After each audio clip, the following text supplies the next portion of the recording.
Hello everyone, I have posted a previous video regarding how cordyceps look like.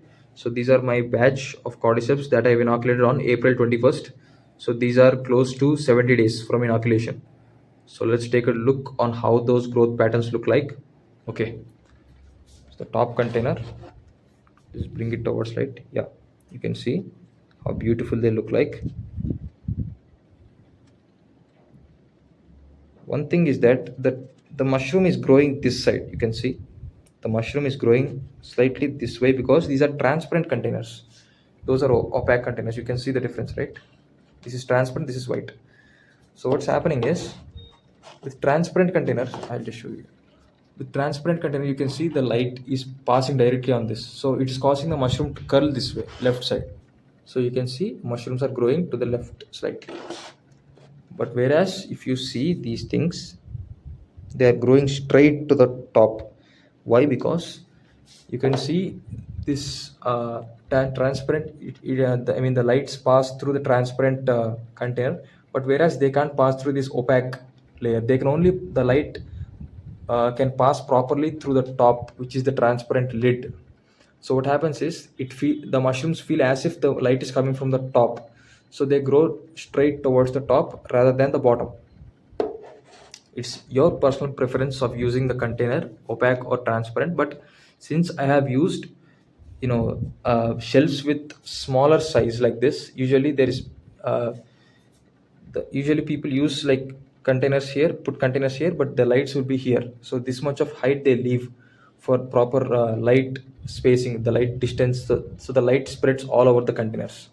But I haven't done that. Okay, so yeah, so let's go ahead.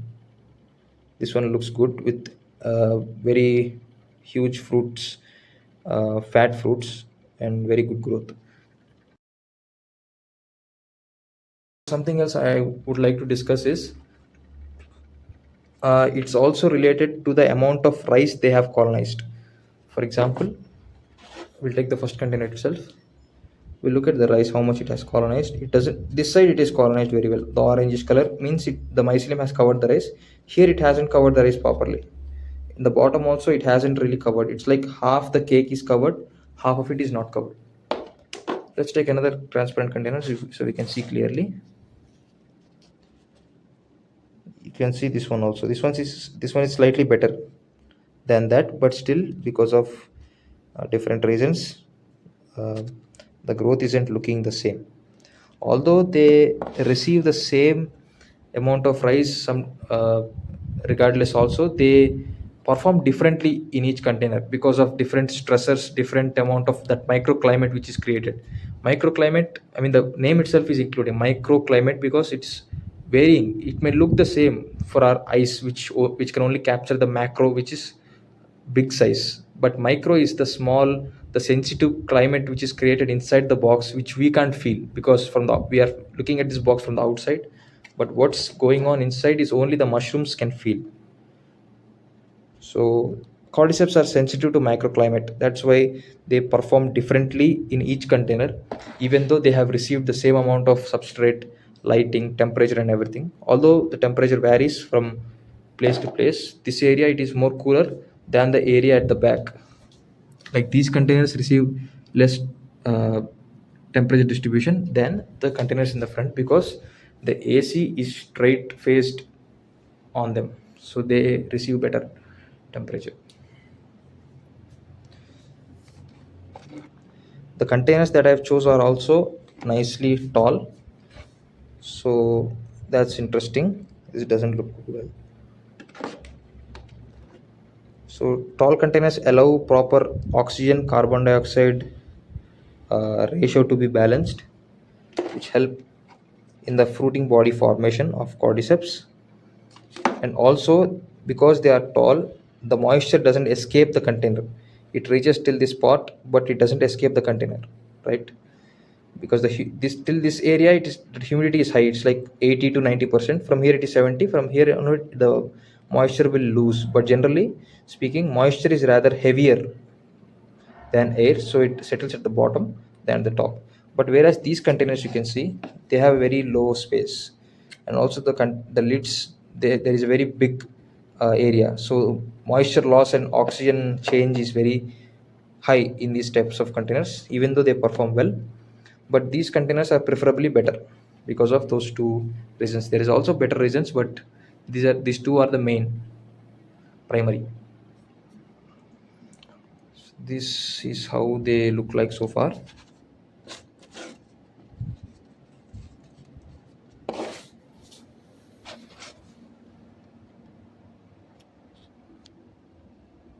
It's a little hard to view. I'm trying to focus, but yeah, okay.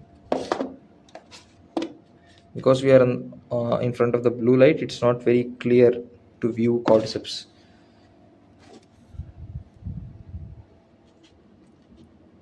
Yeah, okay. So let's look at the glass jars. These are very clear to see. You can see like how beautiful they look from the outside. Not only that, the moisture retention is also very well. You can see there is water droplets condensation forming on the sides, which means which indicates there is better moisture retention, even though it has reached like 70 days. The moisture is still maintained because of the height of the glass and the quality of this material. And I have to tell you, you can see there are still growing, but these are almost completed. They are fat than these. That's because, not because of the substrate that is given, but it's because cordyceps tend to perform well and they complete their life cycle quickly in smaller containers. That's why you will see a majority of the Indian cultivators who grow cordyceps use small glass jars from Ajanta glass bottles, I think. They are like 400 ml. These are like 500 ml. So significantly, that 400 ml would be performing even faster. Like within 50 or 55 days, you will see the club shaped mushrooms forming. You can see this club shape here, also some pointed shapes. But yeah, these are, you can see, like 25 grams of rice to 40 ml of broth, of egg broth, and 17 minutes of sterilization. This was enough for creating this fruiting body. You can see some mutated growth because we have been like 68 to 70 days, right? So they have matured and they are starting to mutate. At this point, they produce those beneficial compounds, so which is very interesting regarding cordyceps. So since we want to grow cordyceps, we want to consume cordyceps for the sake of lung health and also oxygen utilization. You may be wondering why, I mean, how cordyceps can grow in this suffocated room with absolutely closed doors without windows, and also this container being like this sealed with a very, very small filter. Guess what? The compounds which we enjoy from cordyceps, they actually enhance the oxygen utilization and also the ATP production. So coming to the oxygen utilization, which is the main mechanism how this works, cordyceps produce active compounds like cordycepin, adenosine, so that they can survive through low oxygen conditions. As you may be knowing, cordyceps grow in the higher altitude of Himalaya. Not only Himalaya, any hilly regions very well. Even in America, they grow like in the Appalachian mountains, Ohio, big mountains, and like that. So what they do is, because it is hard to consume oxygen at that high altitudes. Even we feel hypoxial states when we climb mountains. They produce this cordycepin, cordycepic acid, these compounds, which help them utilize oxygen levels better than before. So this helps us even if we are climbing a mountain. Cordyceps significantly help us, deal with those hypoxial states rather than using the Demex Demexon. I don't know. I don't know the chemical name, but whatever tablet most mountaineers really consume. So this is a natural alternative to that as well, but it takes time, like 2 weeks to 4 weeks to see significant results. So yes, because of the stressors like the oxygen, the timeline which is causing the mushrooms to senesce, so they produce compounds that protect their DNA. Also, the whatever contamination levels, that little bit of bacteria that they have to fight with, they also help the mushroom produce beta glucans, which help our immune cells. That is, they bind to something called as Peyer's patch in our intestines, which cause the mechanism, which start the cycle of producing more T cells, activating more macrocytes, and also help bolstering the immune system. So yes, cordyceps is a wonderful medicine. The only thing is most people don't have the proper awareness regarding this mushroom, on what are its benefits, and also they expect quick results, which is not possible. Anything in nature has to be slow yet consistent to see significant and proper results with time. So that's what I think about cordyceps and the human health, human welfare.